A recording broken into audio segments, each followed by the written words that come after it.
2025年12月19日，韓國政府內閣會議上，統一部長官鄭東永拋出了一個驚世構想，修一條橫跨朝鮮半島、直連中國的高鐵，從首爾出發穿平壤過丹東，最終直達北京。這想法聽着那叫一個宏偉，仿佛東北亞1小時生活圈近在眼前。但咱先別激動，今天小編就來聊聊這事兒的來龍去脈，看看這到底是共贏藍圖，還是韓國一廂情願的空想。大家好，歡迎來到星球熱點，國家大事從不缺席，輿論場中抽絲剝繭，聚焦獨家中國資訊。點讚訂閱加小鈴鐺，帶你用不一樣的視角讀懂中國故事。按照鄭東永的設想，線路規劃得相當清晰。起點是韓國首爾，向北穿過朝韓邊境的開城進入朝鮮，沿着朝鮮現有的京義線一路北上，途經平壤、西安州等核心城市，到新義州後，跨越鴨綠江，對接中國的沈丹鐵路，最終直達北京。整條線路總長約1000公里，設計時速350公里，妥妥的標準高鐵配置。按這個時速算，全程只要3到4小時就能跑完。可能有朋友覺得首爾飛北京航班才2小時，高鐵好像沒優勢，但我們得算上往返機場安檢候機的時間，坐飛機全程下來起碼4到5小時，還得提前好久到機場，遇上延誤更是沒轍。而高鐵票價預估約1000元人民幣，對商旅人群和不愛折騰的中老年遊客來說，省時又可控，吸引力直接拉滿。更關鍵的是，這條線能串聯起朝鮮金剛山、韓國首爾、中國北京等優質旅遊資源，妥妥的東北亞黃金旅遊線雛形。韓方之所以敢提這個大膽想法，背後算盤打得噼啪響。一方面是被自身地理條件逼的，韓國看似是半島國家，實則被海洋和地緣局勢雙重隔絕，物流主要靠海運和空運，受運價波動、地緣風險影響極大。2024年中韓貿易額達3280.8億美元，中國已連續21年是韓國第1大貿易夥伴，雙方人員往來也恢復到772.5萬人次。修通陸路高鐵就能搭建一條更穩定的經貿通道，破解看似半島實則島國的物流困境。這對依賴對華貿易的韓國來說，無疑是雪中送炭。另一方面，韓國也想借高鐵一石二鳥，既想靠基建合作撬動僵持的朝韓關係，給半島和平找個突破口，又想借着這條鐵路綁定中韓朝三方，提升自己在東北亞格局中的話語權，順便給李在明政府的國內政治加分。鄭東永甚至還算了筆賬，說這條鐵路能讓朝鮮躺着收過境稅，對朝鮮經濟也大有裨益，試圖用經濟利益說服各方。那麼中韓兩國對這個構想態度如何呢？先看中國，咱們的態度其實很明確，樂見半島和平穩定，也支持區域互聯互通，但絕不盲目跟風。中國一貫主張通過對話協商解決半島問題，而且咱們在東南亞的泛亞鐵路已經取得階段性成果，深知跨境基建合作的核心是互信與共識。小編覺得中國對這個項目肯定是持開放態度的，畢竟一旦落地，能補齊東北亞跨境鐵路網絡的最後一塊版圖，和中老鐵路、中吉烏鐵路形成呼應，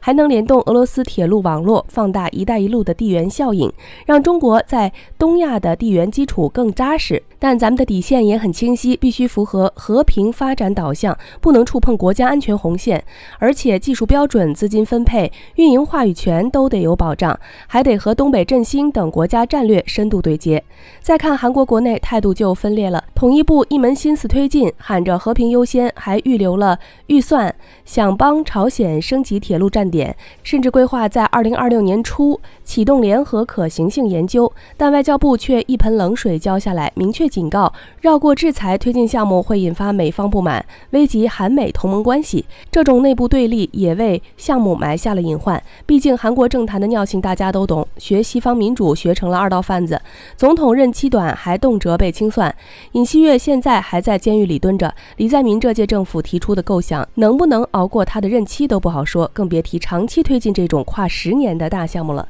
客觀說，這條高鐵的潛在好處確實不少，對韓國打通陸路通道，降低貿易成本，提升區域影響力。對朝鮮若能放下顧慮，不僅能獲得過境收入，還能借着鐵路帶動沿線經濟，加強與周邊國家的經貿往來。對中國能完善跨境鐵路網絡，深化東北亞經濟融合，鞏固區域發展主導權。對整個東北亞來說，更是能搭建起和平合作的橋梁，讓人員、物流、資金高效流動，激活區域發展活力。但理想很豐滿，現實卻骨感得很。這看似美好的藍圖背後藏着無數難以跨越的鴻溝。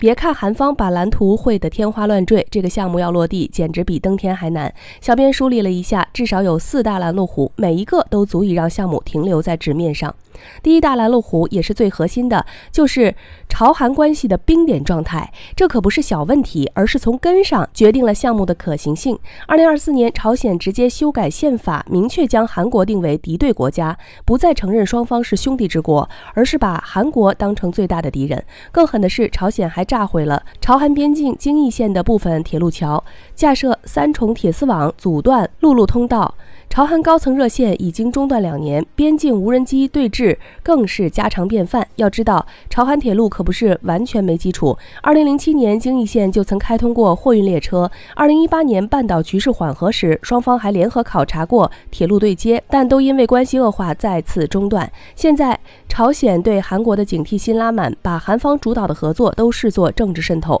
壓根不回應韓方的構想。對朝韓這種注重主權安全的國家來說，一條貫穿全境的高鐵意味着大規模人員、物資流動，可能引發的內部風險是無法預估的。朝鮮肯定會算一筆賬，萬一錢沒賺多少，反而被外部勢力滲透，危及政權穩定，那可就得不償失了。所以，沒有朝韓關係的實質性緩和，沒有足夠的互信基礎，這個項目連談都沒法談。第二大攔路虎是美國的從中作梗，韓國想搞這種跨境大項目，繞不開美國這個太上皇。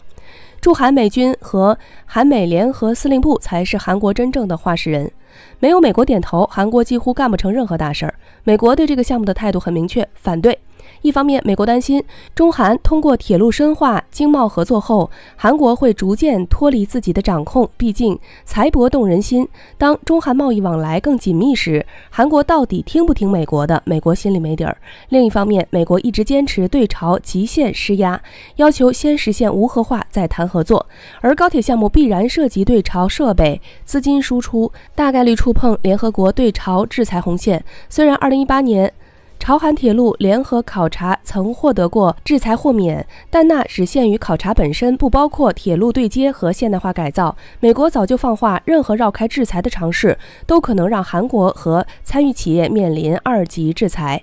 這對韓國企業來說無疑是致命的威懾。第三大攔路虎是資金和技術的雙重難題。先看資金，韓方保守估算項目總投資超200億美元，實際投入可能遠超這個數，有媒體甚至預測要500億美元。韓國自身財政就很緊張，根本無力獨自承擔，而朝鮮又缺乏合作基礎，資金分攤問題完全無法達成共識。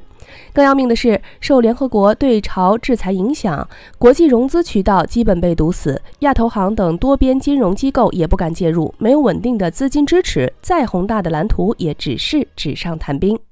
第四大攔路虎就是技術。雖然中韓朝三國主流軌距都是1435毫米標準軌，但細節問題一大堆。朝鮮境內的鐵路設施老化嚴重，路基、隧道、車站信號系統都得徹底翻新，相當於重建一條鐵路，工程量極大。而且三國的高鐵信號系統、供電標準、票務體系差異明顯，要實現一票直達，就得三方讓渡部分管理權限，達成統一運營標準。這在當前的政治氛圍下幾乎不可能，更別提跨境通關、安保管控等問題。朝鮮對人員流動管控極其嚴格。2018年金剛山旅遊區對韓開放時，遊客活動範圍被嚴格限制在2平方公里內。要讓高鐵承載大規模跨境流動，顯然不符合治理邏輯。除此之外，國際制裁也是繞不開的坎兒。聯合國對朝制裁尚未解除，高鐵建設所需的工程設備、資金往來都受嚴格限制。2018年年，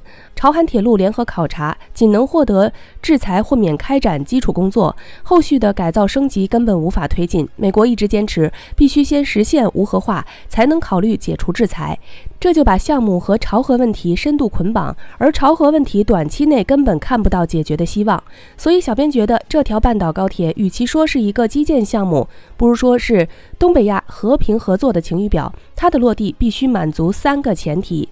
朝韓關係實質性緩和，聯合國對朝制裁解除，中韓朝3方達成利益平衡。而這3個前提在短期內都看不到實現的跡象。當然，這並不意味着構想毫無價值。2018年的聯合考察，中朝 K27次國際列車的穩定運營都說明，半島互聯互通有一定的基礎。或許從低敏感的跨境鐵路聯運試點做起，逐步積累互信才是更務實的路徑。